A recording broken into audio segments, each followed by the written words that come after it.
Your mower isn't dying because it reached its expiry date. It's dying because of 10 small things you're not doing to it every single month. Every spring, a guy pulls the cord on a mower that won't start. He blames the brand. He hauls it to the curb and drops $3,000 on a machine he never actually needed. But that mower didn't fail from bad luck or a bad badge on the deck. It failed because nobody ever showed him what to check. 97% of owners skip these habits completely, and most take 5 minutes. None of them cost more than a few dollars. No tools you don't already own, no dealer, no shop bill. Just 5 minutes and a habit of actually looking. Stick around, because by the end of this video, your mower will still be running strong long after your neighbor's has already been hauled off to the scrapyard. Let's start with the one that surprises almost everyone. Stop buying premium gas for your mower. Briggs & Stratton builds engines for a huge share of the mowers sitting in garages across this country, and they say flat out that 87 octane is all these engines need. Higher octane won't hurt anything, but it won't help either, because small engines run low compression ratios. They were never built to make use of that extra octane, no matter what the label at the pump seems to promise you. Toro, Honda, and Husqvarna all spec the same 87 octane minimum for their small engines too. This isn't a Briggs quirk. It's the industry standard across nearly every brand sitting on a Home Depot or Lowe's shelf right now. Maybe you've been paying an extra 30 or 40 cents a gallon for premium because it felt like the responsible thing to do. You can stop right now. That's not being cheap. That's just not paying for a benefit that doesn't exist. That extra money is better spent on the habit that comes next, because this one actually does something real. Add fuel stabilizer every single time you fill the tank, not just before winter storage. Most guys only think about stabilizer in October, right before the mower goes into the shed. But gas starts going stale in as little as 30 days, according to Briggs & Stratton's own guidance. That means the fuel sitting in your tank right now, in the middle of mowing season, is already breaking down while you're using it.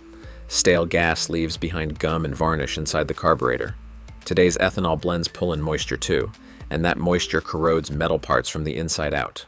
You won't see it happening until the engine starts running rough for no obvious reason. A cap full of stabilizer at every fill-up keeps that fuel clean and keeps your carburetor from gumming up before the season even ends. It costs pennies. It takes 10 seconds. Almost nobody does it monthly. And that's exactly why the guys who do get another season or two out of the same engine. Next is the spark arrestor screen, and this one gets misdiagnosed constantly, even by guys who consider themselves handy. It sits right inside the muffler, and its job is to stop hot sparks from shooting out the exhaust and starting a fire in dry summer grass. Over time, it collects carbon buildup from normal use. Once that screen clogs, exhaust can't flow the way the engine needs it to. You'll get hard starting, stalling under load, and in bad cases, actual overheating. Technicians who service small engines for a living hear this complaint constantly, and this exact symptom gets blamed on the carburetor more than almost anything else they see come through the shop. Owners spend a whole Saturday pulling the carburetor apart, cleaning every jet, putting it back together, and the mower still runs rough. Pull the screen. Tap out the carbon buildup with the engine off and cool. Half the time, that alone fixes what looked like a much bigger problem. Then there's the fuel tank vent, and this is the one most people have genuinely never even heard of. Your gas cap has a small vent built right into it, and so does the tank itself in most designs. If that vent gets clogged with dirt, grass dust, or old fuel residue, it creates a vacuum inside the tank as the engine burns through the gas. That vacuum starves the carburetor of fuel, even with a full tank sitting right there in plain sight. The symptoms look identical to a dirty carburetor. Stalling, surging, losing power under load, the mower just quitting on you halfway through the yard. So people go chase a carburetor problem that was never a carburetor problem to begin with.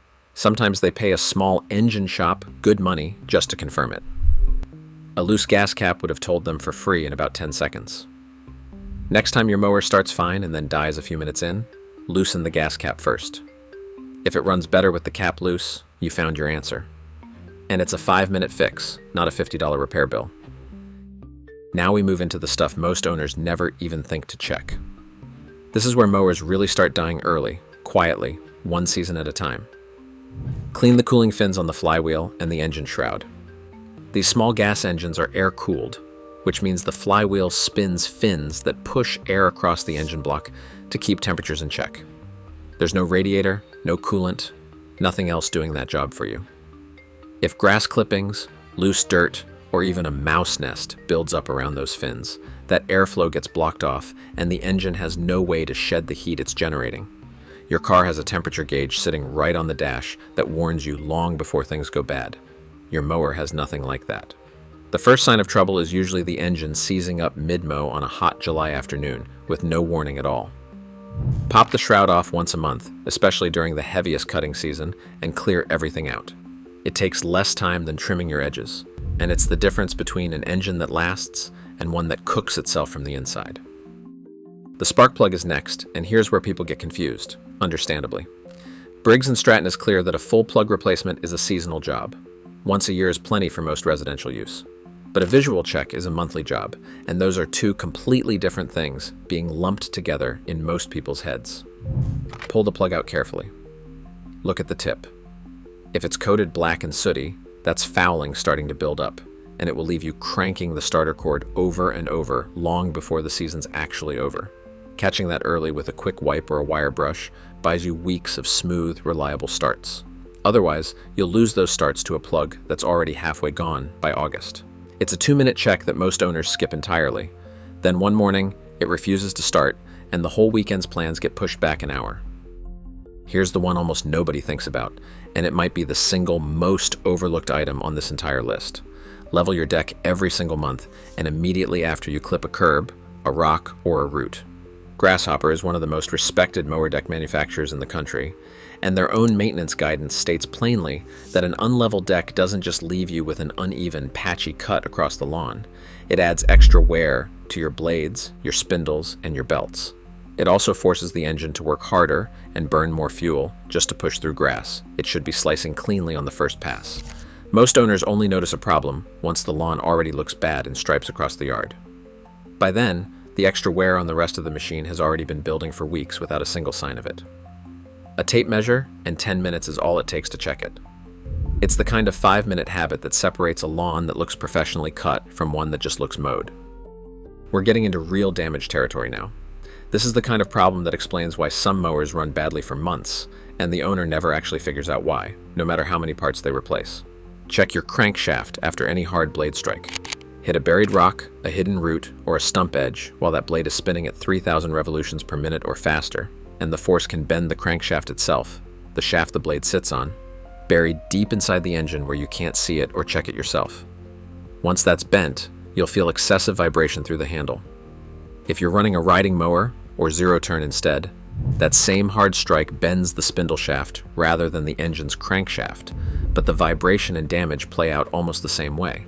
The cut will look uneven no matter how sharp the blade is, and the engine may stall randomly for no obvious reason, even right after a fresh tune-up. Keep running it, and you're looking at cascading damage that can take out bearings, seals, and eventually the whole engine underneath them. If you want more breakdowns like this before your next repair bill, instead of after it, subscribe now.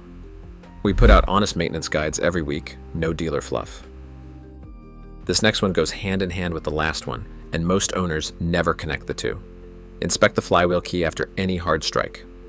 Briggs & Stratton actually designed this part to fail on purpose. The flywheel key is a small, soft piece of metal meant to shear off and absorb the shock of a blade strike, protecting the crankshaft and the flywheel from taking that impact directly. It's a sacrificial part, cheap and simple by design, doing exactly the job it was built for. But here's the catch. Nobody warns you about. When it shears, even partially, it throws your ignition timing off just enough that the mower keeps running, but running poorly. Rough idle, weak power, hard starts that get worse and worse by the week. Owners chase that as a stubborn ignition problem for weeks, sometimes months, replacing plugs and coils before anyone thinks to check a small metal part buried inside the flywheel housing. Small engine mechanics and forums report cases where a single root strike sheared the key and bent the crankshaft in the same hit. Same cause, 2 different failures, and most owners only ever find one of them before they give up, trade it in, and pay full price for a machine that could have kept running for years with a fix cheaper than a fast food lunch. And now the last one, the one that separates guys who actually understand their engines from guys who just replace parts and hope for the best. Check your valve lash once a year. This is the single most neglected maintenance task on any small engine. Ask around the mechanics and forums where the guys who have been elbow deep in these engines for 20 years hang out, and they'll tell you the same thing every time. As that clearance slowly drifts out of spec, it doesn't announce itself with a warning light or a strange noise. It just puts extra load on other parts of the engine, causing hard starting, rough idle, and a general lack of power that looks exactly like a dozen other, more obvious problems. A basic valve lash check and adjustment is something almost no residential owner ever thinks to do, but it brings mowers back to life that everyone else had already written off for the landfill. 10 small things. None of them take long. None of them cost real money.